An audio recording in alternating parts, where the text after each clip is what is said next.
Hello everyone, स्वागत है आप सभी लोग का मेरे YouTube channel Praful chemistry classes में, जहां हम लोग आज इक्विलिब्रियम चैप्टर का पार्ट 2 जेसीईआरटी क्वेश्चन बैंक का आज हम लोग कंप्लीट करेंगे। इसके पहले आपने पार्ट 1 में इक्विलिब्रियम चैप्टर का जो एमसीक्यूज आपके झारखंड एकेडमिक काउंसिल के जेसीईआरटी क्वेश्चन में अवेलेबल हैं, आप लोगों ने किया था, मैंने आपको करवाया था। 26 क्वेश्चन करवाए थे। टोटल 51 क्वेश्चंस हैं, मतलब देखा जाए तो 50% पार्ट आपका पहले कवर हुआ, 50% पार्ट आज कवर होगा। ठीक है, वीडियो को लास्ट तक देखिएगा, क्योंकि ये बात तय मानिए कि इस पार्ट से भी आपके क्वेश्चंस एग्जाम में आएंगे।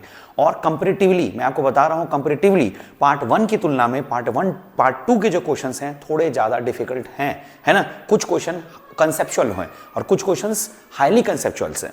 एक दो न्यूमेरिकल्स भी है, हालांकि न्यूमेरिकल्स बहुत आसान है, न्यूमेरिकल्स में जान नहीं है उतना, मगर जो थियोरेटिकल क्वेश्चंस हैं वो बहुत ही ज़्यादा कंसेप्चुअल हैं। तो अगर आप नहीं देखे ये वीडियो और एग्जाम में अगर क्वेश्चंस थोड़ा भी ट्विस्ट करके आपको दे दिया, सेम क्वेश्चन दिया, तब तो आप डायरेक्ट याद करके भी आप टिक लगा लीजिएगा। लेकिन जरा भी क्वेश्चन अगर फ्लक्चुएट किया, जरा भी क्वेश्चन अगर घुमा दिया, तो आप कॉन्सेप्ट के अभाव में गलत करके आएंगे क्वेश्चन को। इसलिए वीडियो को लास्ट तक दिखिएगा और अच्छा लगेगा तो लाइक करिएगा, कमेंट करिएगा और as much as possible share करिएगा। ठीक है, स्टार्ट करते हैं। देखिए, ये है आपका पार्ट 2 में देखिएगा, यहाँ पर सब कुछ आपका थंबनेल में सेट है। पार्ट 2 है आपका। ठीक है, पार्ट 1 जो है आपका कवर हो चुका था, जिसमें आपके 26 क्वेश्चंस हो गए थे। आज मैं 27वां क्वेश्चन से स्टार्ट कर रहा हूं। अगर आपने पहला पार्ट नहीं देखा है तो जाके पहला पार्ट देखिए, क्योंकि पार्ट 1 से भी कुछ कॉन्सेप्ट पार्ट 2 में काम आएंगे, है ना। पार्ट 1 में मैंने आपको कुछ चीजें बताई थी जो आपको पार्ट 2 में भी काम आएंगे, इसलिए आप अगर नहीं देखे हैं पार्ट 1 तो जाकर के पार्ट 1 भी देखिएगा। ठीक है, आते क्वेश्चन नंबर 27 पर। 27 नंबर क्वेश्चन क्या है देखिएगा, है ना। क्वेश्चन ये है, the formation of product is favoured by dash temperature in endothermic process. ये जो क्वेश्चन है ये आपका ली चैटलर प्रिंसिपल से है। कौन सा प्रिंसिपल? ली चैटलर्स प्रिंसिपल। और बहुत ही इंपॉर्टेंट है, मैंने आपको पहले भी बताया था, पिछले लेक्चर में भी बताया था, जो आपका पार्ट 1 है वहां भी मैंने बताया था। ली चैटलर प्रिंसिपल बहुत ही ज्यादा इंपॉर्टेंट होता है, इसी से क्वेश्चन है। ली चैटलर प्रिंसिपल कहता है कि अगर कोई प्रोसेस पहले से इक्विलिब्रियम पे है और उसमें अगर आप टेम्परेचर या चेंज कीजिए या प्रेशर चेंज कीजिए या कंसंट्रेशन चेंज कीजिए, तो इसका इक्विलिब्रियम या तो फॉरवर्ड शिफ्ट करेगा या तो बैकवर्ड शिफ्ट करेगा। इससे आपके 4-5 क्वेश्चंस अभी आपको मिलेंगे इसी टॉपिक से आपको, है ना। तो एक था ली चैटलर प्रिंसिपल में एक एक करके 3 अलग अलग फैक्टर्स देखा जाता है कि कंसंट्रेशन का क्या इफेक्ट पड़ता है इक्विलिब्रियम पे, प्रेशर का क्या इफेक्ट पड़ता है इक्विलिब्रियम पे, और टेम्परेचर का क्या इफेक्ट पड़ता है इक्विलिब्रियम पे। तो यहां जो क्वेश्चन आपको ये वाला है, यहां पर ये क्वेश्चन है आपका effect of temperature. Effect of क्या? टेम्परेचर। पिछले लेक्चर में जो हम लोगों ने क्वेश्चन किया था उसमें इफेक्ट ऑफ प्रेशर से आपके 2 क्वेश्चंस मैंने सॉल्व करवाए थे। आज आपका इफेक्ट ऑफ टेम्परेचर से क्वेश्चंस है और कंसंट्रेशन वाला भी क्वेश्चन है। ठीक है, तो इफेक्ट ऑफ टेम्परेचर में एक बात ध्यान रखिएगा, अगर आपका प्रोसेस एक्सोथर्मिक है ना, सीधा याद रखिएगा, अगर आपका प्रोसेस क्या है? एक्सोथर्मिक, और एक तरफ अगर आपका प्रोसेस इंडोथर्मिक है। ठीक है, अगर आपका प्रोसेस एक्सोथर्मिक है यानी कि हीट रिलीज हो रहा है, इसका मतलब क्या होता है? हीट रिलीज मतलब हीट बाहर निकलेगा, और इसका मतलब क्या होगा? हीट जो है एंटर, यानी कि हीट जो है एब्जॉर्ब होगा। एंटर कहिए, ये एब्जॉर्ब कहेगा। एंटर से एंडो और एग्जिट से एक्सो याद रखिएगा। एक्सोथर्मिक मतलब एग्जिट मतलब निकलेगा, और एंडोथर्मिक मतलब एंटर मतलब एब्जॉर्ब होगा। तो अगर आपका प्रोसेस एक्सोथर्मिक है, तो अगर आपने टेम्परेचर को, है ना, इंक्रीज किया, इसमें अलग फैक्टर पड़ेगा और इसमें अलग फैक्टर पड़ेगा। एक सेकंड रुक जाइएगा, मैं सिर्फ एक्सोथर्मिक का पहले लिख देता हूं, फिर एंडोथर्मिक में लिखेंगे हम लोग। ठीक है, इसमें क्या है, इसमें अगर आपने टेम्परेचर को इंक्रीज किया, अगर आपने इसमें टेम्परेचर को इंक्रीज किया, तो इक्विलिब्रियम बैकवर्ड शिफ्ट करेगा। इक्विलिब्रियम कहां शिफ्ट करेगा? बैकवर्ड शिफ्ट करेगा, ध्यान रखिएगा, बैकवर्ड। ठीक, किस केस में? एंडोथर्मिक के केस में। एंडोथर्मिक में अगर आपने टेम्परेचर को बढ़ाया तो इक्विलिब्रियम बैकवर्ड शिफ्ट करेगा। हां, अगर आपने टेम्परेचर को घटाया तो फॉरवर्ड शिफ्ट करेगा। कॉमन सी बात है, अगर आप टेम्परेचर बढ़ाएंगे तो इक्विलिब्रियम बैक जा रहा है, तो घटाने पर फॉरवर्ड जाएगा ही जाएगा। और अगर आपका प्रोसेस इंडोथर्मिक है, अगर आपका प्रोसेस क्या है? इंडोथर्मिक, अर्थात हीट एब्जॉर्ब होगा, हीट एंटर करेगा या एब्जॉर्ब होगा। अब ये कहिए या एंटर कहिए, बात एक ही है ना। अगर ये हुआ मतलब हीट एब्जॉर्ब, उष्मा शोषी हिंदी में बोला जाता है, इसको उष्मा छेपी कहा जाता है, ये उष्मा शोषी हुआ। इस केस में अगर आपने टेम्परेचर को इंक्रीज किया, इस केस में अगर टेम्परेचर को इंक्रीज किया, तब यहां इक्विलिब्रियम आपका फॉरवर्ड शिफ्ट करेगा। इक्विलिब्रियम किधर शिफ्ट करेगा? फॉरवर्ड शिफ्ट करेगा। ठीक है, ध्यान से देखिएगा। तो एंडोथर्मिक में टेम्परेचर बढ़ाने पर फॉरवर्ड जाएगा और एक्सोथर्मिक में टेम्परेचर बढ़ाने पर बैकवर्ड जाएगा, है ना। इस बात को दिमाग में आप बैठा लीजिए, है ना, इस बात को आप दिमाग में बैठा लीजिए, ये इंपॉर्टेंट पॉइंट है, ये आपको काम आएगा, ठीक है। ये हो गया आपका, ठीक। अब यहां पर आपसे पूछा जा रहा है कि अगर आपका प्रोसेस एंडोथर्मिक है ना, और फॉर्मेशन ऑफ प्रोडक्ट किस साइड होता है, राइट साइड में, प्रोडक्ट की तरफ अगर आपको लेके जाना है, फॉरवर्ड लेके जाना है, तो टेम्परेचर को क्या रखना पड़ेगा एंडोथर्मिक में, तो टेम्परेचर को हाई रखना पड़ेगा, बढ़ाना पड़ेगा। टेम्परेचर बढ़ाइएगा तो फॉरवर्ड जाएगा, घटाइएगा तो बैकवर्ड जाएगा। अगर इस क्वेश्चन में एक्सोथर्मिक रहता तो आपको टेम्परेचर को लो रखना पड़ता, लेकिन इस केस में टेम्परेचर को क्या रखेंगे, हाई रखेंगे, ठीक है। तो यहां पर चूंकि ये एंडोथर्मिक प्रोसेस है, इसलिए हाई टेम्परेचर अगर करिएगा तो किधर जाएगा, फॉरवर्ड जाएगा। फॉरवर्ड जाने का मतलब है किस साइड में जाएगा, प्रोडक्ट के साइड में जाएगा। तो इस क्वेश्चन का एक्सप्लेनेशन यही हो गया। 27 नंबर क्वेश्चन यही हुआ। अब आते हैं हम लोग 28 नंबर क्वेश्चन पर। 28 नंबर क्वेश्चन क्या है, पीएच अगर आपका 3 है तो पीओएच कितना होगा। ये एक बच्चा भी बता देगा, मतलब क्लास 10 का स्टूडेंट भी बता देगा। आप लोग एक रिलेशन जानते होंगे, pH plus pOH equal to 14। इसको भी याद रखिएगा, जैक बोर्ड में भी आ सकता है कि पीएच प्लस पीओएच कितना होता है, 14। लेकिन ध्यान रखिएगा एट 298 केल्विन पर ही होता है। हालांकि आपके क्वेश्चंस स्टैंडर्ड नहीं होंगे ज्यादा, इसलिए 298 केल्विन नहीं रहेगा, लेकिन फिर भी आपको जानकारी होना चाहिए कि 298 पर ही पीएच प्लस पीओएच 14 होता है ना। तो अगर पीएच 3 है तो पीओएच कितना होगा, तो पीओएच बराबर 14 माइनस पीएच, यानी कि 14 माइनस 3 यानी कि 11। इस क्वेश्चन का आंसर क्या हो जाएगा, 11 हो जाएगा। तो 28 का हो गया आपका डी, ठीक है। चलिए 27-28 हो गया। अब 29 नंबर क्वेश्चन देखिएगा, 29 number. Precipitate is formed if ionic product. यहां पर एक टर्म आ गया आयनिक प्रोडक्ट। एक होता है आपका सॉलिबिलिटी प्रोडक्ट, एक होता है आपका आयनिक प्रोडक्ट। सॉलिबिलिटी प्रोडक्ट और आयनिक प्रोडक्ट में क्या होता है, देखिए सिंपली, थोड़ा मैं हल्का सा डिटेल में नहीं जाऊंगा उतना। कोई सॉल्ट को अगर आप पानी में डाल रहे हैं तो आयन में टूट जाएगा। तो जो आयन में टूटता है और जो अनडिसोसिएटेड होता है, जो आयन में नहीं टूटता है, जो आयन में टूटा और जो आयन में नहीं टूटा, इन दोनों के बीच में एक इक्विलिब्रियम स्थापित हो जाता है। और जब इक्विलिब्रियम स्थापित हो जाएगा तो आयंस के प्रोडक्ट को कहा जाएगा आयनिक प्रोडक्ट, ठीक है। इक्विलिब्रियम जब स्थापित हो जाएगा तो आयंस के प्रोडक्ट को कहा जाएगा सॉलिबिलिटी प्रोडक्ट। मैंने आयनिक प्रोडक्ट बोल दिया गलती से, सॉरी, है ना। अगर आपका इक्विलिब्रियम स्थापित हो जाएगा किसके किसके बीच में, आयंस जो बना वो और जो आयन नहीं बना था, अनडिसोसिएटेड था, उन दोनों में इक्विलिब्रियम जब स्थापित हो जाएगा, सैचुरेटेड सॉल्यूशन अगर रहेगा, उस समय कहा जाएगा उसको सॉलिबिलिटी प्रोडक्ट। और अगर आपका सैचुरेटेड सॉल्यूशन नहीं है दोनों के बीच में, तब उसको कहा जाता है आयनिक प्रोडक्ट, ठीक है। मैं जानता हूं अगर आपने थ्योरी नहीं पढ़ा होगा तो आपको ये लगेगा कि क्या बोल रहे हैं सर, मुझे समझ में नहीं आ रहा है, ठीक है। इसलिए कहा जाता है थ्योरी पढ़ना जरूरी है। यहां हम लोग सिर्फ प्रैक्टिस कर रहे होते हैं, इसलिए आपको कुछ चीजें, है ना, स्किप कर जाती होंगी, दिमाग मतलब एक बाउंस तरह से ऊपर से निकल जाता होगा।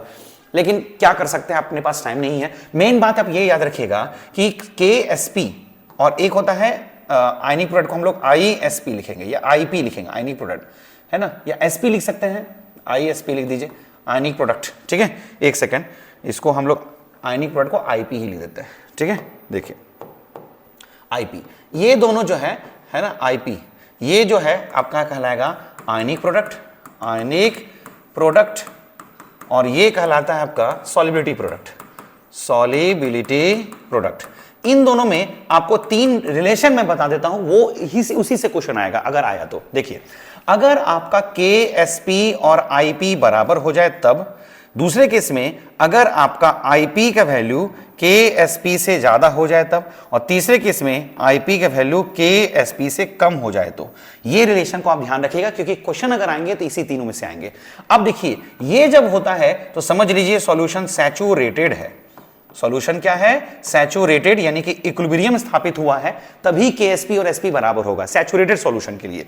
अगर KSP से IP बड़ा है, मतलब आयनिक प्रोडक्ट बड़ा है, किससे, KSP से बड़ा है, तो उस समय समझिएगा सॉल्यूशन सुपर सैचुरेटेड है। क्या है, सुपर सैचुरेटेड।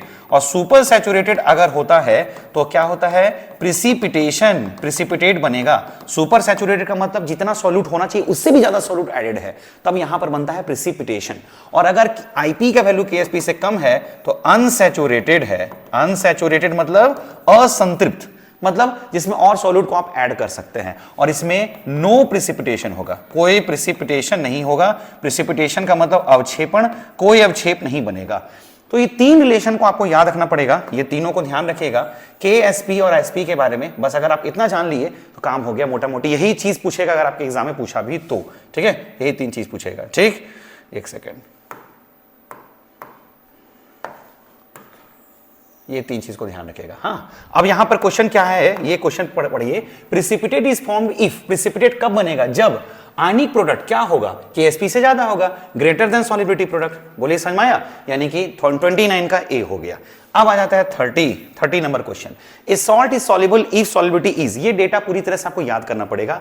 एक सॉल्ट तब घुलता है जब उसका सॉल्युबिलिटी का मान क्या होता है, आपसे पूछा है, less than 0.01, in between 0.01 to 0.1, greater than 0.01 और ग्रेटर देन 0.1। तो याद रखिएगा एक सॉल्ट तभी सॉल्युबल होता है जब उसका सॉल्युबिलिटी का वैल्यू 0.1 से अधिक होता है। ये हो जाएगा तब समझिएगा सॉल्ट क्या होगा, सॉल्युबल होगा। ठीक है, मैं इसे ब्लैक से लिख देता हूं, रुक जाइएगा। ये जब होगा तो समझ लीजिएगा सॉल्ट आपका क्या होगा, एक सेकेंड, है ना, जब ये हो जाएगा तो समझिएगा सॉल्ट आपका क्या होगा, सॉल्युबल, है ना, सॉल्युबल, ये वाला ग्रेटर देन 0.1 होगा। ठीक है, अगर आपका ये रहता है तो लेस सॉल्युबल कहलाएगा, लेस सॉल्युबल। अगर ऐसा होगा 0.01 से 0.1 के बीच में होगा, सॉल्ट लेस सॉल्युबल होता है। और अगर 0.01 से भी कम होगा तो सॉल्ट आपका स्पेरिंगली सॉल्युबल होता है। स्पेरिंगली सॉल्युबल का मतलब बहुत कम सॉल्युबल। ठीक है, ध्यान रखिएगा। ठीक, तो आपसे कोई जरूरी नहीं कि यही क्वेश्चन पूछ सकता था, आपसे ये भी पूछ सकता था कि अगर स्पेरिंगली सॉल्युबल होगा तब क्या होगा, है ना, लेस सॉल्युबल होगा और सॉल्युबल होगा, दोनों के लिए। तो एक सॉल्ट सॉल्युबल कब होगा, एक सॉल्ट सॉल्युबल तब होगा जब उसका सॉल्युबिलिटी का वैल्यू, सॉल्युबिलिटी जो होगा वो 0.1 m से ग्रेटर देन होगा, है ना, 0.01 से क्या होगा, ग्रेटर होना चाहिए, ध्यान रखिए, स्मॉलर नहीं, 0.1 m से ग्रेटर होना चाहिए। ठीक है, तो इस क्वेश्चन का आंसर होगा 30 का डी। ठीक, चलिए 30 के बाद 31 देखते हैं हम लोग। 31 क्वेश्चन नंबर देखिए। ए पीएच अगर आपको दिया है हाइड्रोक्लोरिक एसिड का H तो मोलैरिटी पूछ रहा है, ये न्यूमेरिकल है। ठीक है, पीएच आपको दिया है 4 तो कंसंट्रेशन पूछ रहा है, सीधा सीधी मोलैरिटी मतलब कंसंट्रेशन। देखिए एक रिलेशन ये होता है आपका पीएच इक्वल टू, आपने क्लास से पढ़ा होगा, न्यूमेरिकल बहुत सारा बनाया होगा आपने, concentration minus log H plus, आपने ये फॉर्मूला को जरूर देखा होगा। ठीक है, pH equal to minus log H plus, है ना, ये वाला। और न्यूमेरिकल आ भी सकता है आपके एग्जाम में इस क्वेश्चन पर, भले ही आपके क्वेश्चन बैंक में केवल एक क्वेश्चन है ये वाला। हाँ, अगर आप पीएच प्लस पीओच इक्वल टू 14 को भी न्यूमेरिकल मान रहे हैं तो आपके लिए 2 है।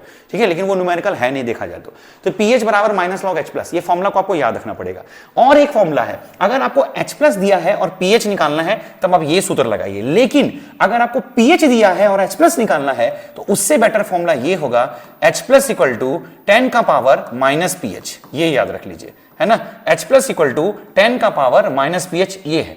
आप बोलेंगे सर जब H प्लस निकालना होगा और पीएच दिया है तो ऊपर वाला फॉर्मूला से नहीं बना सकते हैं क्या, बना सकते हैं, लेकिन उसमें लॉग उल्टाना पड़ेगा, लॉग उल्टेगा तो एंटी लॉग बनेगा, और एंटी लॉग होपफुली आप 11 में उतना नहीं जानते होंगे, अगर जानते हैं तो अच्छी बात है, नहीं तो बेटर यही होगा कि अगर आपको पीएच दिया है तो ये लगाइए और H प्लस दिया है तो ये लगाइए। ठीक है, अब क्वेश्चन में पीएच की वैल्यू कितना दिया है, 4, और आपसे पूछ रहा है मोलैरिटी। कंफ्यूज मत होइएगा, मोलैरिटी और कुछ नहीं, इसी कंसंट्रेशन, इसी को हम लोग बोलेंगे कंसंट्रेशन भी बोल सकते हैं, और यही कंसंट्रेशन इस जगह पर आपका कहलाएगा मोलैरिटी। दोनों एक ही चीज हुआ, है ना, बराबर क्या होगा, 10 का पावर माइनस पीएच, यानी कि 10 का पावर -4, और 10 का पावर -4 को यहां 10 का पावर -4 कहीं नहीं है, लेकिन 0.0001 m लिख सकते हैं, यही हो गया आपका, है ना। तो इस क्वेश्चन का आंसर होगा 31 का सी। कैसे हुआ समझ में आ गया होगा आपको। ठीक है, 31 हो गया। अब हम लोग देखते हैं 32। देखिए 32 क्या है, the strong conjugate base is. याद है आपको पिछले लेक्चर में, पिछले पार्ट में एक क्वेश्चन था कि वीक एसिड का स्ट्रॉन्ग कंजुगेट बेस होता है और स्ट्रॉन्ग एसिड का वीक कंजुगेट बेस होता है। Strong acid has week conjugate base, तो इसमें पूछ रहा है कि सबसे स्ट्रॉन्ग कंजुगेट बेस कौन होगा, है ना। तो जो वीक एसिड होगा वो उसका ना बेस कंजुगेट बेस स्ट्रॉन्ग होगा। आपसे पूछ रहा है स्ट्रॉन्ग कंजुगेट बेस, तो स्ट्रॉन्ग कंजुगेट वो होगा जिसका एसिड क्या होगा, वीक, जिसका एसिड क्या होगा, वीक, है ना। अब क्या करेंगे, सब में H+ लगा के देखेंगे कि H+ लगाने के बाद कौन सा वीक एसिड बनता है। जो वीक एसिड होगा उसी का बेस कंजुगेट बेस स्ट्रॉन्ग होगा। तो सब में H+ लगा के देखिए कि किसका एसिड आपका वीक बनता है। देखिए पहला है NO3-, इसमें अगर H लगा दीजिएगा तो बन जाएगा HNO3 नाइट्रिक एसिड। दूसरा है Cl-, इसमें लगा दीजिएगा तो बनेगा HCl। तीसरा है आपका SO4-, इसमें अगर H+ लगा दीजिएगा तो बन जाएगा H2SO4। अगर उसके बाद है CH3COO-, इसमें H+ लगा दीजिएगा तो बन जाएगा CH3COOH। अब बताइए इसमें से वीक एसिड कौन सा है। ये तीनों का तीनों आपका स्ट्रॉन्ग एसिड है, एकमात्र वीक एसिड ये है। और वीक एसिड अगर ये है तो इसका वीक एसिड हैज स्ट्रॉन्ग कौन सा base, conjugate base. Conjugate base क्या होगा, स्ट्रॉन्ग होगा, अर्थात सबसे स्ट्रॉन्ग कंजुगेट बेस कौन सा होगा, डी होगा। 32 का डी आंसर आएगा आपका। ठीक है, देखिए पिछले क्लास में, पिछले लेक्चर में आपका इसका कॉन्सेप्ट था, यहां इसका एक्सप्लेनेशन है। ठीक है, अगला question, Le Chatelier principle is applicable to. Le Chatelier principle कहां अप्लाई होता है, फिजिकल प्रोसेस में, केमिकल प्रोसेस में, कि हर जगह। तो ध्यान रखिएगा, ली-चैटल प्रिंसिपल हर सिस्टम में अप्लाई होता है, चाहे वो केमिकल हो चाहे वो फिजिकल है। यहां लिखा है ओनली होमोजेनस, गलत बात। ओनली हेट्रोजेनस, गलत बात। ओनली फिजिकल, गलत बात। All system, chemical all system में अप्लाई होगा, चाहे वो फिजिकल प्रोसेस हो चाहे वो केमिकल प्रोसेस हो। ली-चैटल प्रिंसिपल हर जगह अप्लाई होता है, तो इसमें कोई एक्सप्लेनेशन नहीं है। 33 का डी। ठीक है, चलिए अब आते हैं हम लोग 34 क्वेश्चन नंबर, है ना। 34 नंबर क्या देखिए, when NH4Cl is added to NH4OH solution the dissociation of amount hydroxide is reduced, it is due to। शायद ये आप जानते होंगे अगर आपने ऑफलाइन क्लास किया तो सीधा क्वेश्चन ये है कि अगर NH4OH जो कि एक वीक बेस है, इसमें इसी का एक स्ट्रॉन्ग, इसकी का एक सॉल्ट मिला दीजिए, NH4Cl, है ना, ये सॉल्ट है। अगर आपने इसका एक सॉल्ट मिला दिया जिसमें एक कॉमन आयन आपको नजर आ रहा है, कौन सा कॉमन आयन नजर आ रहा है, NH4+ कॉमन आयन नजर आ रहा है, तो इसका डिसोसिएशन, NH4OH का डिसोसिएशन पहले से और कम हो जाएगा। और इस इफेक्ट को क्या कहते हैं, क्या कहते हैं बताइए, इस इफेक्ट को क्या बोलते हैं, कॉमन आयन इफेक्ट बोलते हैं। इसको कौन सा इफेक्ट बोलते हैं, कॉमन आयन इफेक्ट। अगर आपने ऑफलाइन में पढ़ा होगा तो आपको समझ में आया होगा, नहीं तो आप सीधा याद रखिए, NH4OH में अगर आप NH4Cl मिला दीजिएगा ना तो NH4OH पहले से कम टूटने लगेगा आयन में। आयन में नहीं टूटेगा ज्यादा अगर आप इसको मिला दीजिएगा तो। अब क्यों नहीं टूटता है, ये पूरा बेस है, पूरा डेप्थ है। डेप्थ में अगर जाऊंगा तो ये वीडियो बहुत लंबा होगा। ठीक है, आप सीधा याद रखिएगा, इस इफेक्ट को क्या बोलते हैं, कॉमन आयन। अब देखिए यहाँ पर कॉमन आयन आपको दिख भी रहा है, देखिए दोनों में कॉमन आयन है कि नहीं, ट्रिक है, समझ लीजिए। और इसी इफेक्ट का नाम क्या है, कॉमन आयन इफेक्ट। ठीक है, चलिए क्वेश्चन नंबर 35 पे आते हैं हम लोग। क्या है, for the reversible reaction N2+3H2, ये बहुत अच्छा क्वेश्चन है, बहुत अच्छा क्वेश्चन है, कंसेप्चुअल क्वेश्चन है आपका। N2+3H2 से बन रहा है 2NH3 और इसमें हीट बाहर निकल रहा है ना। तो बताइए the equilibrium shift in forward direction, है ना। इक्विलिब्रियम फॉरवर्ड डायरेक्शन में कब शिफ्ट करेगा, मतलब हम चाहते हैं कि इक्विलिब्रियम को फॉरवर्ड शिफ्ट करवाएं। इक्विलिब्रियम को कहां शिफ्ट करवाएं, फॉरवर्ड शिफ्ट करवाएं। तो क्या क्या कंडीशन होना चाहिए आपके मुताबिक, ये बताइए, है ना। तो देखिए यहां पर कुल मिला के ऑप्शन से ही चलेंगे हम लोग। पहला लिखा है increasing the concentration of ammonia. अगर अमोनिया के कंसंट्रेशन को बढ़ा देंगे तो गलत बात। अगर आप अमोनिया के कंसंट्रेशन को बढ़ा देंगे तो रिएक्शन बैकवर्ड शिफ्ट करेगा, और बैकवर्ड कहां शिफ्ट करना है, हमको तो फॉरवर्ड शिफ्ट करवाना है। तो ये क्वेश्चन का आंसर गलत हो गया, है ना। उसके बाद बाय डिक्रीजिंग द प्रेशर। अब एक बात सुनिए, प्रेशर का इफेक्ट क्या था, याद है आप लोगों को, एक ऐसा क्वेश्चन जो पूरा ली-चैटल प्रिंसिपल को फाड़ के रख देगा, वो ये क्वेश्चन है ना। देखिए आपने पढ़ा होगा कि प्रेशर बढ़ाने पर इक्विलिब्रियम उधर शिफ्ट करेगा जिधर गैसियस मोल कम हो। मैंने पिछले बार भी बताया था, प्रेशर बढ़ाने पर इक्विलिब्रियम किधर शिफ्ट करता है, जिधर गैसियस मोल कम हो। तो देखिए तो इधर कितना मोल है, इधर आपका 4 मोल, इस साइड आपका 4 मोल, और इस साइड आपका है कितना मोल, 2 मोल, है ना। तो प्रेशर बढ़ाने पर फॉरवर्ड शिफ्ट करेगा, प्रेशर बढ़ाने पर फॉरवर्ड शिफ्ट करेगा। और यहां क्या लिखा है, डिक्रीजिंग प्रेशर, यानी कि ये भी गलत है। तो प्रेशर बढ़ाने पर किधर शिफ्ट करेगा, फॉरवर्ड। एक बात ध्यान रखिए, है ना, फॉरवर्ड। तो आपको ये अगले ऑप्शन में काम आ जाएगा। यहां लिखा है डिक्रीजिंग द प्रेशर, गलत। By decreasing the concentration of N2NH2, अगर इसके कंसंट्रेशन को घटा देंगे तो गलत बात। इसके कंसंट्रेशन को अगर आप बढ़ाते ना, रिएक्टेंट के कंसंट्रेशन को बढ़ाते तो फॉरवर्ड शिफ्ट करता, है ना। रिएक्टेंट के कंसंट्रेशन को बढ़ाते तो फॉरवर्ड शिफ्ट करता, यहां तो बोल रहा है घटा देंगे। अब तो देखिए आपको सीधा आंसर मिल गया, by increasing pressure and decreasing temperature, और टेम्परेचर को घटा करके। क्यों, देखिए ये कैसा प्रोसेस है बोलिए तो, हीट निकल रहा है, अर्थात ये एक्सोथर्मिक प्रोसेस है। कौन सा प्रोसेस है? एक्सोथर्मिक। और एक्सोथर्मिक आपने क्या पढ़ा? टेम्परेचर को बढ़ाने पर फॉरवर्ड जाता है कि घटाने पर? अभी जस्ट आपने पढ़ा था टेम्परेचर को घटाने पर फॉरवर्ड जाता है ना। तो टेम्परेचर अगर आप डिक्रीज करिएगा तो फॉरवर्ड शिफ्ट करेगा। कहां शिफ्ट करेगा? फॉरवर्ड शिफ्ट करेगा, क्योंकि ये प्रोसेस कैसा है? एक्सोथर्मिक। एक्सोथर्मिक के वजह से ये पॉइंट लगा है आपका, ठीक है। और ये 4 मोल के वजह से ये पॉइंट लगा है आपका। तो टेम्परेचर होना चाहिए कम और प्रेशर होना चाहिए अधिक, यानी कि डी। 35 क्वेश्चन का आंसर क्या हो गया? डी। देखा मैंने कितना कंसेप्चुअल क्वेश्चन था। चलिए, मैंने आपको पहले ही कहा था कि आज के क्लास में कॉन्सेप्ट वाले क्वेश्चन ज्यादा हैं। Which of the following is Lewis base? ये तो पिछली बार भी आया था, है ना। लुईस का कॉन्सेप्ट क्या था? लुईस का कॉन्सेप्ट क्या है आपका एसिड और बेस के बारे में? तो लुईस ने क्या कहा था एसिड और बेस के बारे में? आपने पता है, ठीक है। तो लुईस ने कहा था, है ना, कि लोन पेयर एक्सेप्टर, है ना। एक तरफ है लोन पेयर एक्सेप्टर और एक तरफ है आपका lone pair donor. Lone pair donor, है ना। तो ये एक्सेप्टर होता है आपका एसिड और डोनर होता है आपका बेस, है ना। आप ऐसे भी याद रख लीजिए, ए से एसिड, ए से एक्सेप्टर, ठीक है। अब लोन पेयर किसके पास है? बेस वही होगा जिसके पास लोन पेयर होगा। तो देखिए, लोन पेयर, ये तो एसिड है, ये तो मेटल है और ये भी बेस है, लेकिन ये लुईस बेस नहीं है, ये आर्हेनियस बेस है। ये होगा इस क्वेश्चन का आंसर अमोनिया, NH3। क्यों? अमोनिया के पास एक लोन पेयर होता है। अगर आप अमोनिया का स्ट्रक्चर बनाए होंगे बॉन्डिंग चैप्टर में तो आपको एक लोन पेयर नजर आया होगा और ये लोन पेयर की वजह से ये एक प्रकार का लुईस बेस है। कैसा बेस है? Lewis base. लुईस बेस है, ठीक है। चलिए, क्वेश्चन नंबर 37 देखिएगा।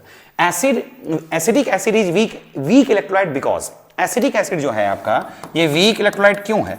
वीक इलेक्ट्रोलाइट, स्ट्रॉन्ग इलेक्ट्रोलाइट क्या होता है? वीक इलेक्ट्रोलाइट वो है इसको अगर आप पानी में डालें तो पूरी तरह से आयोनाइज ना हो, पूरी तरह से डिसोसिएट ना हो। पानी में डालने के बाद पूरी तरह से अगर आयन में नहीं टूटे तो समझिए वीक इलेक्ट्रोलाइट है, और पूरी तरह से आयन में टूट जाता तो स्ट्रॉन्ग इलेक्ट्रोलाइट है। तो एसिटिक एसिड आपका वीक एसिड है, या कह सकते हैं वीक इलेक्ट्रोलाइट है, क्योंकि पानी में डालने पर पूरी तरह से डिसोसिएट नहीं करता है। तो ऑप्शन देखिए क्या है?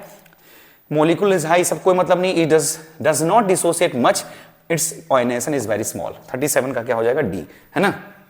चलिए 38 देखते हैं हम लोग। 38 क्या है देखिए तो, according to Lewis concept an acid is. फिर से वही क्वेश्चन देखिए तो, एसिड क्या है बोलिए तो लुईस कॉन्सेप्ट के मुताबिक एसिड एक्सेप्टर होता है। देखिए आप यहाँ पर ट्रिक देखिए, है ना, यहाँ क्या लिखा हुआ है? एसिड। देखिए यहाँ पे एसिड और यहाँ पर लिखिए एक्सेप्टर, ठीक है। यही ट्रिक हो गया। लोन पेयर जो एक्सेप्ट करेगा वो आपका एसिड हुआ, ठीक। 38 हो गया सीधा सीधी लुईस एसिड।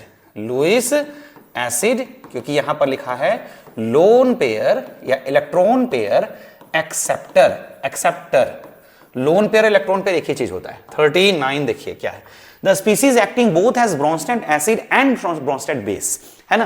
कौन सा स्पीसीज में ब्रोंस्टेड एसिड और ब्रोंस्टेड बेस दोनों का काम करेगा, ठीक है। यहां पर एक मिस्टेक है आपका, यहां HSO4 माइनस होगा, HSO4 माइनस 1 होता है, ठीक है। तो देखिए, और यही इसका आंसर भी है। कौन सा स्पीसीज इसमें, है ना, देखिए HSO4 माइनस। ब्रोंस्टेड एसिड और ब्रोंस्टेड बेस का मतलब क्या है? जो H+ दे भी सकता है और जो H+ ले भी सकता है। H+ देने वाले को एसिड कहते हैं, H+ लेने वाले को बेस कहते हैं, और जो दोनों काम कर पाए वो पूछा है आपसे। तो देखिए HSO4 माइनस ना आपको H+ दे भी सकता है। अगर ये H+ दे दिया तो क्या बनाएगा? SO4 2 माइनस और एक H+ दे देगा। तो इस जगह पर ये ब्रोंस्टेड एसिड का काम कर रहा है। किसका काम कर रहा है? ब्रोंस्टेड एसिड का काम कर रहा है। और HSO4 जरूरत पड़ने पर H+ ले भी लेगा। और बताइए जब H+ ले लेगा तो एक H ऐड हो जाएगा तो क्या बन जाएगा? H2SO4 बन जाएगा। और इस जगह पर ये ब्रोंस्टेड बेस का काम कर रहा है। तो ये दोनों काम किया कि नहीं किया? और दोनों का काम किया। वही आपसे पूछा है कि कौन कौन इसमें ब्रोंस्टेड एसिड और ब्रोंस्टेड बेस दोनों का काम कर रहा है, तो HSO4 माइनस। इसके अलावा मैं आपको कुछ और एग्जांपल दे देता हूं, याद रखिएगा। इसके अलावा H2O दोनों की तरह काम करेगा, NH3 दोनों की तरह काम करेगा, HCO3 माइनस दोनों की तरह काम करेगा। ये सब अदर एग्जांपल्स है। आपके एग्जाम में ये सब एग्जांपल भी अगर मिल गया तो आप टिक लगा लीजिएगा, तो यहां पर आपका ये हो जाएगा, बाकी सब नहीं होगा आपका, है ना। चलिए 40 क्वेश्चन नंबर क्या है? केपी एंड केसी का रिलेशन। बताइए कितना आसान क्वेश्चन है, लेकिन थोड़ा सा ध्यान से देखिएगा। यहां ना ऑप्शन को लिखने का तरीका बहुत अलग है। ये जो आपको ऐसे लिखा हुआ है ना लाइन खींच के, ये माइनस है ना। तो केपी इक्वल टू आपका मेन रिलेशन आपको मैंने पहले भी याद करवाया था, केपी बराबर केसी आरटी का पावर डेल्टा एन। अब थोड़ा ध्यान से ऑप्शन चेक कीजिएगा। यहां केपी बराबर केसी है, लेकिन आरटी का पावर माइनस डेल्टा एन है। देख रहे हैं यहाँ माइनस डेल्टा एन है, ठीक। बहुत लोग स्टूडेंट हड़बड़ी में ना गड़बड़ी कर देंगे, है ना, ये सोच के कि अरे यहाँ तो डेल्टा एन लिखा हुआ है, नहीं, ये माइनस डेल्टा एन है। अब देखिए अगर आप ये ऑप्शन नहीं होगा आपका, ठीक है। अब अगर इसको आप केसी को इधर रखिए, आप ऐसे क्या लिख सकते हैं, अगर आप केसी का एक्सप्रेशन लाएंगे तो केपी बटा आर टी का पावर डेल्टा एन बराबर केसी होगा, क्या बोलिए तो उसको उधर लेके आए तो क्या निकला रिलेशन, बोलिए तो केसी बराबर केपी आर टी का पावर, ये डेल्टा एन ऊपर जाएगा तो माइनस डेल्टा एन होगा कि नहीं होगा, तो ये रिलेशन सही है आपका, है ना, ये वाला, ठीक है। KC equal to KP R T का पावर माइनस डेल्टा एन, तो ये कौन सा ऑप्शन है, देखिए, हाँ, केसी इक्वल टू ये होगा आंसर, ये गलत होगा, ठीक है, ये नहीं लगा दीजिएगा हड़बड़ी में, ठीक है। चलिए 40 हो गया आपका, 41 की तरफ आते हैं, ठीक है, 10 क्वेश्चन और आपका ओवर हो जाएगा। 41 क्या है, CO plus H2, CO2 plus H2 at a given temperature the equilibrium amount of CO2 can be increased by, बताइए। अभी भी ली चैटलियर प्रिंसिपल का है, ये क्वेश्चन भी किसका है बताइए तो, ये भी है आपका प्यारा सा ली चैटलियर प्रिंसिपल। बहुत लोग स्टूडेंट ने सोच रहे होंगे, है ना, कि सर ये ली चैटलियर है या ले चाट लिया है ले चाट लिया प्रिंसिपल। देखिए क्वेश्चन ये, at a given temperature the equilibrium amount of CO2 can be increase, बताइए CO2 कब इंक्रीज करेगा, है ना, थोड़ा सा देखिए इसको रेड कर दिए, CO2 का कंसंट्रेशन कब इंक्रीज करेगा, जब रिएक्शन किधर जाएगा, बोले तो फॉरवर्ड जाएगा, और फॉरवर्ड ले जाने के लिए क्या क्या चीज चाहिए आपको पता है। देखिए यहाँ ऑप्शन में क्या है, एडिंग ए सुटेबल कैटलिस्ट, बिल्कुल नहीं, कैटलिस्ट से रेट इक्विलिब्रियम का कोई फर्क नहीं पड़ता है, एडिंग एन इनर्ट गैस नहीं, decreasing the volume of container और increasing the amount of CO। एक चीज गौर करिए, यहां लिखा हुआ है increasing the amount of CO। आपने पढ़ा था ना कि रिएक्टेंट के कंसंट्रेशन को बढ़ाते हैं, अगर अमाउंट बढ़ाएंगे तो फॉरवर्ड शिफ्ट करेगा, तो बताइए यही ना होगा आंसर, रिएक्टेंट के कंसंट्रेशन को बढ़ाएंगे तो फॉरवर्ड शिफ्ट करेगा, तो रिएक्टेंट आपका CO है, अगर आप इसके अमाउंट को बढ़ा देंगे तो कहां शिफ्ट करेगा, फॉरवर्ड, यानी कि डी हो जाएगा। तो 41 का क्या हो गया, डी, 41 का डी, है ना। तो यहां पर कॉन्सेप्ट क्या है ना, increasing the concentration, increasing the concentration of reactant, अगर आपने रिएक्टेंट के कंसंट्रेशन को बढ़ा दिया, है ना, फॉरवर्ड शिफ्ट करेगा, रिएक्शन इधर शिफ्ट करेगा फॉरवर्ड, और अगर अपने प्रोडक्ट के कंसंट्रेशन को बढ़ाया तो बैकवर्ड शिफ्ट करेगा, इसलिए 41 का डी होगा, ठीक है। अब आते हैं 42 क्वेश्चन नंबर पर। The solubility of A2B3 is Y, its solubility product is। देखिए इन दोनों में एक रिलेशन, ये बहुत अच्छा क्वेश्चन है मेरे हिसाब से, ये वेरी वेरी इंपॉर्टेंट क्वेश्चन, बहुत अच्छा क्वेश्चन है, ऐसे क्वेश्चंस आपके एंट्रेंस एग्जाम में भी आ सकते हैं। देखिए relation between KSP and S, solubility product और सॉलिबिलिटी के बीच में एक रिलेशन है, क्या रिलेशन है सर, देखिए KSP इक्वल टू, है ना, x to the power x, y to the power y, s to the power x plus y, ये है रिलेशन, है ना। अब बोलेंगे सर ये x और by है क्या, कुछ भी लिख देते हैं, ठीक है। अच्छा मुझे तो यहां पर जगह नहीं मिल रहा है, एक सेकंड मुझे इसको मिटाना पड़ेगा, ठीक है। देखिए पहले मैं आपको बता देता हूं पूरा थॉरोली। देखिए मान लीजिए कोई सॉल्ट है जिसका फॉर्मूला है AXBY, है ना, मतलब A मेटल पार्ट है जिसके नीचे X लिखा हुआ है कोफिशिएंट, और B नॉन मेटल पार्ट है या एनायन है जिसके नीचे Y लिखा हुआ है। अब इन दोनों में रिलेशन क्या होता है, तो रिलेशन ये है KSP equal to x to the power x, y to the power y, s to the power s plus y। जहां पर आपका ये जो है, ये है S क्या है, सॉलिबिलिटी है, जहां पर S क्या है आपका सॉलिबिलिटी है, और KSP क्या है, सॉलिबिलिटी प्रोडक्ट है। अब आपके सामने जो एग्जांपल है वो है A2B3, क्या है A2B3, और सॉलिबिलिटी को Y बोल रहा है, हम लोग यहां सॉलिबिलिटी को क्या माने हैं, S माने, ये Y बोल रहा है, ठीक है।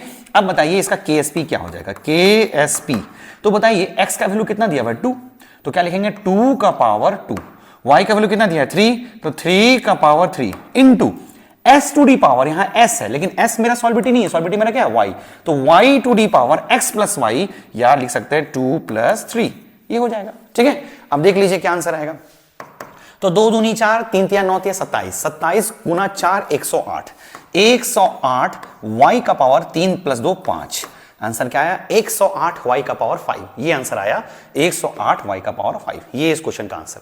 देख रहे हैं, तो आपको कोई भी सॉल्ट दिया हो A2B3 ही क्यों, अगर आपको कोई AB2 दे दे या आपको AB3 दे दे या A2B दे दे, तो भी आप KSP और S का रिलेशन बता सकते हैं, ये क्वेश्चन ऐसा है। अब न्यूमेरिकल क्या होता है पता है, y का वैल्यू आपको दे देगा और KSP पूछ लेगा, न्यूमेरिकल तैयार हो गया, y का वैल्यू पुट कीजिए, आंसर आ जाएगा आपका, ठीक है।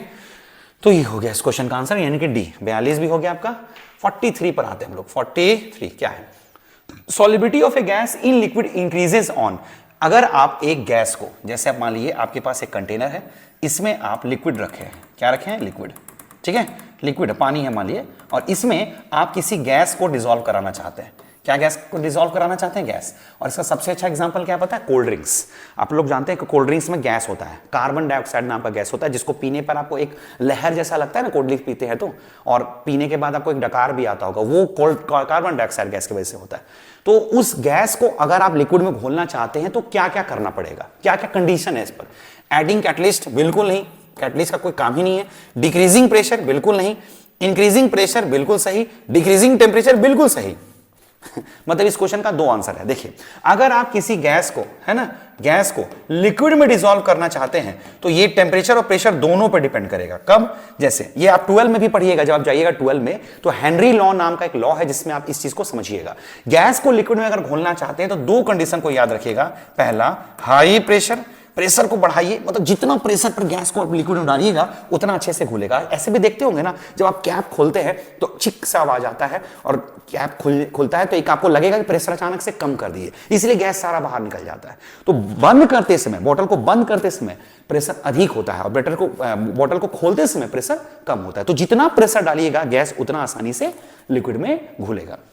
तो हाई प्रेशर और लो टेम्परेचर, लो टेम्परेचर, इसलिए आप देखिए कोल्ड ड्रिंक्स को हमेशा फ्रिज में रखते हैं, है ना, क्यों, क्योंकि अगर आपने ये दोनों कंडीशन को रखा तो आपका गैस बहुत आसानी से लिक्विड में घुलेगा। कब कब, प्रेशर को बहुत ज्यादा करिए और टेम्परेचर को बहुत कम कर दीजिए तो वो गैस आसानी से लिक्विड में घुल पाएगा। हाई प्रेशर, लो टेम्परेचर पर गैस आसानी से लिक्विड में घुलता है ना। तो ये दोनों सही हो जाएगा इसका आंसर, यानी कि 43 का सी एंड डी दोनों है, ठीक है। अब एग्जाम में आएगा तो कोई भी आप लगा दीजिएगा टिक, तो आंसर सही नंबर मिल ही जाएगा आपको, ठीक है, क्योंकि इस क्वेश्चन का दोनों जवाब है ना। For the reaction 3x + y x3y the amount of x3c at equilibrium is affected by, मतलब ये कह रहा है, ये भी लीचेटर प्रिंसिपल है। x3y जो है इसका अमाउंट चेंज होगा कब, टेम्परेचर एंड प्रेशर को चेंज करेंगे तब, खाली टेम्परेचर को चेंज करेंगे, खाली प्रेशर को चेंज करेंगे, टेम्परेचर और प्रेशर कैटलिस्ट को भी चेंज करेंगे, कैटलिस्ट को ऐसे हटा दीजिए, है ना। देखिए, अब लीचेटर प्रिंसिपल आपने क्या पढ़ा था, टेम्परेचर चेंज करने पर, प्रेशर चेंज करने पर और कंसंट्रेशन चेंज करने पर इक्विलिब्रियम शिफ्ट करता है। तो यहां पर आपका टेम्परेचर भी है और प्रेशर भी है ना। अब देखिए एक चीज और, प्रेशर पर एक शर्त पर प्रेशर पर डिपेंड नहीं करेगा, कब, जब दोनों तरफ गैसेस मोल्स बराबर हो। लेकिन यहां बराबर नहीं है, देखिए यहां 3 है, यहां कुछ नहीं है, तो 1 है, 3 और 1 4, इधर कितना है 1, यानी कि प्रेशर पर डिपेंड करेगा, टेम्परेचर पर भी करेगा। आप बोलेंगे सर टेम्परेचर पर कैसे डिपेंड करेगा, यहां तो बताया ही नहीं है कि इंडोथर्मिक है एक्सोथर्मिक है। तो यही ना बात है, जब आपको रिएक्शन दिया हुआ है, बताया नहीं है कि इंडो या एक्सो, तो आपको मानना पड़ेगा कुछ तो होगा, आइदर इंडो या एक्सो। और यहां भी ऐसे भी एक्स और वाई दिया है तो हम लोग को थोड़ी पता है कि रिएक्शन कौन सा है, तो आप मान लीजिए या तो इंडो होगा या तो एक्सो होगा, यानी कि टेम्परेचर पर भी डिपेंड करेगा और प्रेशर पर तो कर ही रहा था, यानी कि 44 का आंसर हो जाएगा ए। 44 का क्या हो जाएगा, ए, ठीक। उसके बाद आता है आपका 45। If both the forward and backward reaction rates are equal, then equilibrium is said to be dynamic equilibrium। देखिए यहां पर एक किसी स्टूडेंट ने हमसे वैसे ऑफलाइन में भी पूछा था एक बार कि सर इक्विलिब्रियम और डायनेमिक इक्विलिब्रियम में क्या अंतर है। आप कई बार इक्विलिब्रियम बोल देते हैं, कई बार डायनेमिक इक्विलिब्रियम बोलते हैं, तो देखिए दोनों में डिफरेंस क्या है। इक्विलिब्रियम का मतलब होता है जब आप किसी कोई रिएक्शन करवा रहे हैं और एक ऐसा फेज आ जाए, एक ऐसा अवस्था आ जाए रिएक्शन में जब हर चीज स्टैटिक हो जाए, मतलब कोई चीज बदल ही नहीं रहा है, ना टेम्परेचर में चेंज आए, ना प्रेशर में चेंज आए, ना कंसंट्रेशन में चेंज आए, कोई चीज बदलने ही नहीं, सब चीज स्टैटिक हो जाए, उस चीज को कहा जाएगा इक्विलिब्रियम, ठीक है। अब सुनिए डायनेमिक इक्विलिब्रियम क्या होता है। डायनेमिक इक्विलिब्रियम का मतलब इक्विलिब्रियम में रिएक्शन स्टॉप हो जाता है, रिएक्शन रुक जाता है, बीच में अटक गया, रुक गया। लेकिन जब आप डायनेमिक इक्विलिब्रियम बोलते हैं तो रिएक्शन स्टॉप नहीं होता है। डायनेमिक इक्विलिब्रियम में क्या होगा कि फॉरवर्ड रिएक्शन का स्पीड और बैकवर्ड रिएक्शन का स्पीड दोनों बराबर हो जाता है। जिस रफ्तार से रिएक्शन आगे जाता है उसी रफ्तार से रिएक्शन पीछे भी जाता है, दोनों रिएक्शन का स्पीड बराबर हो जाता है। वहां भी रिएक्शन जो है, वहां भी ना तो आपका पूरी तरह से रिएक्टेंट कन्वर्ट हो पाएगा प्रोडक्ट में, ना तो प्रोडक्ट कन्वर्ट हो पाएगा रिएक्टेंट में। उस अवस्था को कहा जाएगा आपका डायनेमिक इक्विलिब्रियम, जहां फॉरवर्ड और बैकवर्ड का स्पीड बराबर हो जाता है। अब डायनेमिक इक्विलिब्रियम में रिएक्शन स्टॉप नहीं होता है, ध्यान रखिएगा, रिएक्शन रुकता नहीं है, फॉरवर्ड बैकवर्ड दोनों तरफ जा रहा है, रुक नहीं रहा है, दोनों तरफ जा रहा है। ठीक है, जबकि नॉर्मल इक्विलिब्रियम में रिएक्शन दोनों तरफ इक्वल हो जाता है, मतलब वहां रिएक्शन स्टॉप होगा, यहां स्टॉप नहीं होगा, यहां पर दोनों तरफ भागेगा लेकिन सेम रफ्तार से। तो डायनेमिक इक्विलिब्रियम में क्या होगा, फॉरवर्ड और बैकवर्ड रिएक्शन दोनों का स्पीड क्या हो जाएगा, इक्वल हो जाएगा। सिर्फ देखिए यहां स्टैटिक इक्विलिब्रियम, ये न्यूटन इक्विलिब्रियम, पता नहीं इक्विलिब्रियम मिक्सचर सिर्फ इक्विलिब्रियम लिखा है, लेकिन आपको इसका आंसर होगा dynamic equilibrium rate of forward reaction rate of backward reaction के बराबर हो जाता है, किसमें, डायनेमिक इक्विलिब्रियम पर, ठीक है, डायनेमिक इक्विलिब्रियम पे। और इसमें रिएक्शन याद रखिएगा स्टॉप नहीं होता है, ठीक है। 46 क्वेश्चन नंबर क्या है, which of the following is an example of solid liquid equilibrium. Solid और लिक्विड दोनों के बीच में इक्विलिब्रियम कब स्थापित होगा, है ना, यहां पर लिखा है सॉलिड एंड लिक्विड। एक बात बताइए, सॉलिड इक्विलिब्रियम, और यहां तो कितना आसान आपको एग्जांपल भी दिया है, वाटर और आइस दिया है, ये दोनों सॉलिड लिक्विड है ही, है ना, एक तरफ है आपका आइस और एक तरफ है आपका वाटर, ठीक है। तो इन दोनों के बीच में इक्विलिब्रियम स्थापित होगा ना, है ना, कितने डिग्री पर, 0 डिग्री सेल्सियस पर। आप जानेंगे कि 0 डिग्री सेल्सियस से अगर आपने ज्यादा टेम्परेचर कर दिया तो आपका आइस कन्वर्ट हो जाएगा किसमें, वाटर में, और 0 डिग्री से कम टेम्परेचर अगर आपने किया तो किसमें कन्वर्ट हो जाएगा, आइस में। तो ये कैसा इक्विलिब्रियम हुआ आपका, सॉलिड लिक्विड इक्विलिब्रियम। कितना आसान क्वेश्चन है, ऐसे भी आप जान रहे हैं, सॉलिड आइस हो गया सॉलिड और वाटर हो गया लिक्विड, इसलिए सॉलिड लिक्विड इक्विलिब्रियम, ठीक है। चलिए बहुत आसानी से समझ में आ गया होगा। 47 question number, which of the following statement is fault regarding equilibrium constant. Equilibrium constant जिसको आप केसी लिखते हैं, याद कीजिए, concentration of product by concentration of reactant, कल आपने पढ़ा था, उसके बारे में कौन सा स्टेटमेंट गलत है, इनमें से कौन सा स्टेटमेंट इसके बारे में गलत लिखा हुआ। पहला, it has different value of every chemical reaction at a particular temperature, सही स्टेटमेंट है, मतलब ये क्वेश्चन का जवाब नहीं है लेकिन स्टेटमेंट सही है। It is independent of initial concentration of reactant, बिल्कुल, कंसंट्रेशन से इक्विलिब्रियम कांस्टेंट को कोई फर्क नहीं पड़ता है। It is dependent of pressure of catalyst, है ना, यहां से कोई मतलब नहीं होगा, dependent on the pressure of a catalyst, ये तो खैर बिल्कुल ही गलत लग रहा है। If K is equilibrium constant for the forward reaction then backward is 1/k, कल मैंने आपको बताया था, फॉरवर्ड रिएक्शन का इक्विलिब्रियम अगर k है तो बैकवर्ड का 1/k हो जाएगा। तो ये इस क्वेश्चन, ये एकदम फॉल्स बात है, एकदम फॉल्स बात है, बाकी सब बात से कोई दिक्कत नहीं है। यहां पर ऐसे भी कैटलिस्ट वर्ड जा जाएगा ना तो इक्विलिब्रियम कैटलिस्ट पर डिपेंड करेगा ही नहीं, ठीक है। चलिए 48 आता है आपका, 48 number, when solid sugar dissolve in solution equilibrium is attend between, यहां भी आसान है, अगर आपके पास सॉलिड सुगर का बात किया जा रहा है और इसको लिक्विड में घोला जा रहा है तो यहां पर कौन सा इक्विलिब्रियम एग्जिस्ट करेगा, अभी आपने पढ़ा था, है ना, liquid vapour, solid liquid, solid vapour और नन ऑफ दिस। कितना आसान बात है भाई, सॉलिड और लिक्विड यही दोनों तो इक्विलिब्रियम एग्जिस्ट करेगा, कितना आसान, सॉलिड लिक्विड, ये एकदम बच्चा वाला एक, अगर आप एक नॉर्मल स्टूडेंट को भी बोल देंगे ना तभी बता देगा कि भैया सॉलिड है और वाटर क्या होता है, सॉल्यूशन क्या है, लिक्विड, तो यही ना इक्विलिब्रियम एग्जिस्ट करेगा, ठीक है। दो क्वेश्चन आपको एकदम हल्का वाला क्वेश्चन दे दिया। 49 क्वेश्चन नंबर क्या है, dynamic equilibrium mainly concerns about, है ना, डायनेमिक इक्विलिब्रियम किस पर कंसर्न, अभी अपने डायनेमिक इक्विलिब्रियम के बारे में पढ़ा, रिएक्शन आपका स्टॉप नहीं होता है ना, ये जो है आपका बस फॉरवर्ड और बैकवर्ड का स्पीड बराबर हो जाता है, तो ये किसके अमाउंट, किसके लिए कंसर्न रखता है, तो ये इरिवर्सिबल रिएक्शन के लिए कंसर्न रखेगा, किसके लिए, इरिवर्सिबल रिएक्शन के लिए, जो रिवर्सिबल रिएक्शन ना हो, क्योंकि इसमें फॉरवर्ड और बैकवर्ड का स्पीड बराबर होता है, ना कि, है ना, कि रिएक्शन स्टॉप करता है, तो ये किसके लिए कंसर्न रखेगा, तो इरिवर्सिबल रिएक्शन के लिए, रिवर्सिबल के लिए नहीं, इरिवर्सिबल, बाकी स्पॉन्टेनियस नॉन स्पॉन्टेनियस का तो सवाल ही नहीं उठता है ना। तो याद रखिएगा ये जो आपका डायनेमिक इक्विलिब्रियम है, डायनेमिक इक्विलिब्रियम ये कंसर्न रखेगा किस पर, इरिवर्सिबल रिएक्शन, है ना, इरिवर्सिबल रिएक्शन, ठीक है। चलिए क्वेश्चन नंबर 50 देखते हैं हम लोग, ठीक है। चलिए हाफ सेंचुरी लगने वाला है। Which of the following is characteristics of a reversible reaction, reversible reaction के बारे में क्या बात सही लिखा हुआ है, it never proceed to competition नहीं होगा, कंप्लीशन होगा, है ना, यहां पर स्पेलिंग मिस्टेक है और मेरा स्पेलिंग मिस्टेक नहीं है, ठीक है, ये आपके झारखंड बोर्ड का अपना क्वेश्चन बैंक का ही पीडीएफ का है, यहां होगा कंप्लीशन,